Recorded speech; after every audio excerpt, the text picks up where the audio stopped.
भक्ति प्रज्ञान केशव गोस्वामी प्रभुवर्य दासार में अनंत परिषद संगठन भक्ति ज्ञापन पूर्वक अहितु की कृपा प्रार्थना तत्पश्चात विश्ववंदित आचार्य भास्कर जगत गुरु श्री भक्ति सिद्धांत सरस्वती गोस्वामी प्रभुपाद चरण असंख्य विदंडवत प्रणाम निवेदन करिता कृपा से प्रार्थना करें। अतःपर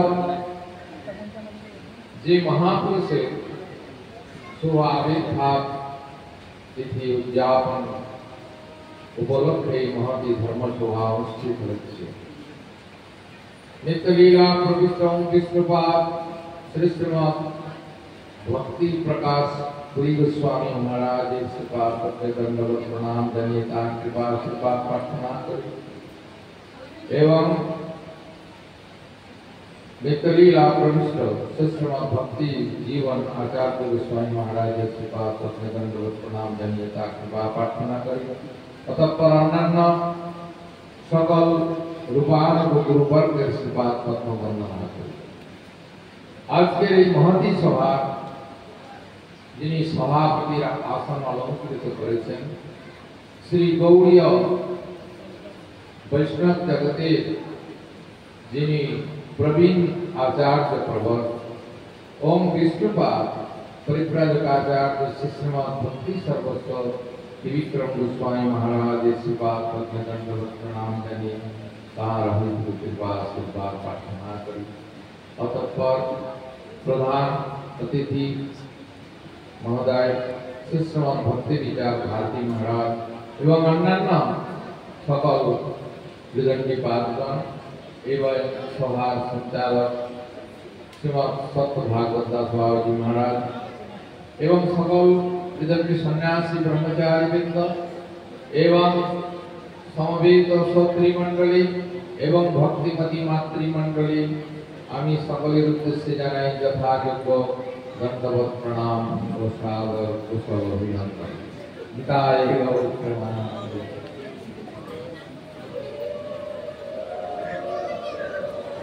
सकल विदंडी सन्यासी वृंदेर निकट এই তত্ত্ব দর্শনের যে বিষয়বস্তু শ্রবণ করলাম এর মধ্যে আমরা এটা অনুভব করতে পারছি যে ইহ জগতে যেমন আমরা কোনো কিছু কর্ম সম্পাদন করতে গিয়ে বিশেষ অভিজ্ঞ ব্যক্তির মাধ্যমে সেই বস্তুটি লাভ করবার চেষ্টা করে থাকি বা তার উপদেশ নির্দেশ করে আমরা সেটিকে রূপান্তর করবার চেষ্টা করি। তো ইহ জগতে যেমন পথ প্রদর্শকের প্রয়োজন হয় ঠিক তদ্রূপ আমরা পরমার্থ জগতে যদি আমরা অগ্রসর হতে চাই সেই পরতত্ত্ব বস্তু যে ভগবানকে যদি জানতে চাই তাহলে আমাদের কি করতে হবে তৎ বিজ্ঞানার্থম সগুরু মেবাবিগচ্ছে সমিৎপানি সত্রিয়ম ব্রহ্মনিষ্ঠ ব্রহ্মনিষ্ঠ অর্থাৎ পরব্রহ্ম ভগবানের প্রতি যিনি सर्वांतकरणे शरणागत হয়েছেন কায় মন বাক্যতে যিনি সেই ভগবানের সেবাতে প্রতি হয়েছেন বা তার সাধন ভজনে প্রবৃত্ত হয়েছেন এই প্রকার তত্ত্বদর্শী গুরু বা আচার্যকে অনুগমন করতে হবে এবং সেই আচার্য কেমন সেখানে বলা হয়েছে যে আচার্য মান বিজানিয়া নাম মন্যেত কহির্চিত নামত্ব বুদ্ধ্যাসেত সর্বদেব প্রভৃতি সমস্ত তত্ত্ব সিদ্ধান্ত দ্বারা প্রমাণিত হয় যে আমাদেরকে প্রকৃত সদ্গুরুর মাধ্যমে সেই ভগবানকে জানতে হবে যিনি সেই তত্ত্ববস্তু সম্বন্ধে অভিজ্ঞ। আমি আজকে এই সদ্গুরু এবং অসদ্গুরু বিষয় নিয়ে একটি প্রসঙ্গ আপনাদের নিকট উপস্থাপিত করতে চাই। पूज्यपाद श्री सभापति महाराज बोलेছিলেন যে গুরব বহবশক্তি শিষ্য বিদ্যাপহারকা সদ্গুরু দুর্লভম দেবী শিষ্য সন্তাপহার। বলছে ইহ জগতে তথাকথিত যে সমস্ত গুরু শিষ্যের বিদ্যা অপহরণকারী, কিন্তু শিষ্যের সন্তাপ অপহরণকারী গুরু জগতে দুর্লভ। শিষ্য যে পিতার জ্বালায় দগ্ধীভূত হচ্ছে, জন্ম জন্মান্তর ধরে এই জন্ম মৃত্যুর মালায় যে ঘূর্ণমান হচ্ছে, এইভাবে পুনর্বিজননম পুনর্বিমরণম পুনর্বিজননী জঠরে শয়নম, এই যে বারবার জন্ম মৃত্যু করে বরণ করে চলছে, এর থেকে কি করে নিষ্কৃতি যেতে পারে? সেই তত্ত্বজ্ঞান প্রদাতাই হচ্ছেন প্রকৃত সদ্গুরু। তা আমি একটি উপাখ্যানের মধ্যে যে জগতের যে ভ্রান্ত পথে মানুষকে পরিচালিত করছে এমন কিছু যে গুরু, তার একটি উদাহরণ এখানে বলতে চাচ্ছি। এক সময়তে এক ভাগবত পাঠক, মানে তিনি বিশেষ খ্যাতনাম ভাগবত পাঠক, তিনি বিভিন্ন জায়গাতে ভাগবত পাঠ করেন। তো একদিন তার গ্রামের মধ্যে সমস্ত লোকজন তাকে অনুরোধ করেছেন, আজকে আপনি একটু আমাদের এই হরিসভাতে পাঠ করবেন। এখন বিভিন্ন জায়গায় দূরে দূরে পাঠ করতে যান, তা সেই যে পাঠক ঠাকুরের যে গৃহিণী সহধর্মিনী, তিনি সুযোগ তো পান না সংসার রক্ষণাবেক্ষণ করতে গিয়ে। তো গ্রামের হরিসভাতে পাঠ হচ্ছে, তখন সেই পাঠক ঠাকুর তো পাঠে চলে গিয়েছে, আর তার স্বামী তো খুব নাম সবাই করে।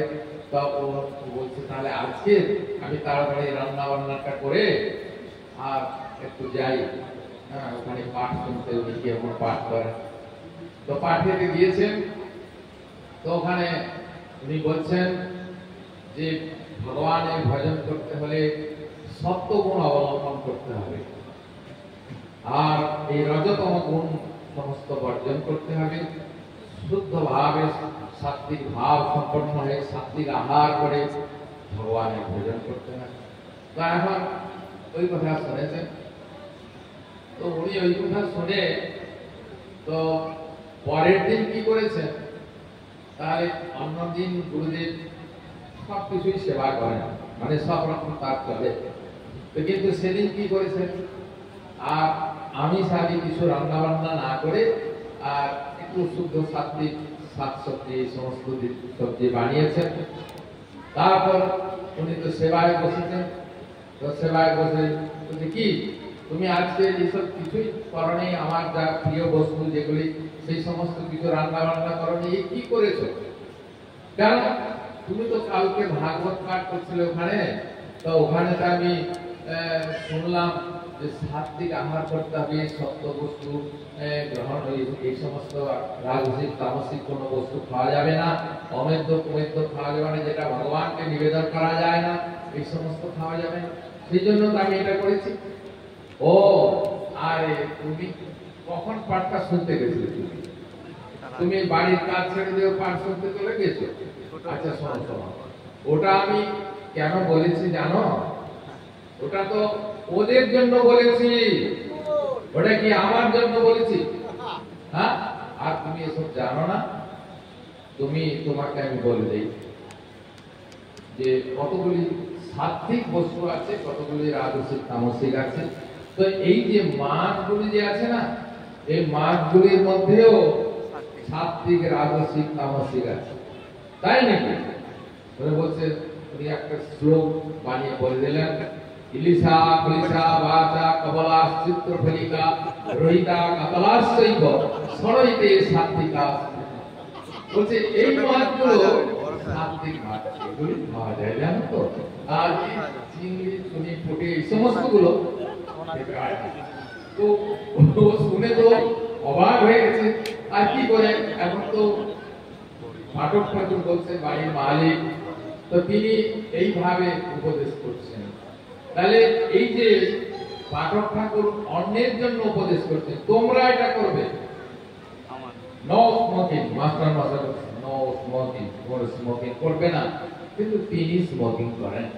তাহলে এই যে বিচারগুলি সমাজকে ভ্রান্ত পথে পরিচালিত করছে। তথাকথিত সহজিয়া গুরুগণ তারা এইভাবে শব্দ বলেন, আরে তোমরা গৃহী মানুষ, তোমরা সাধুদের মতো এই সমস্ত একাদশী করতে পারবে, আর এই সমস্ত বস্তু সাত্বিক আহার খেয়ে তোমরা শরীরের বল হারিয়ে ফেলবে, সংসার ধর্ম করবে কি করে, এইভাবে যুক্তি দিয়ে থাকে। কিন্তু শাস্ত্র তো এই ধরনের কথা বললেন না।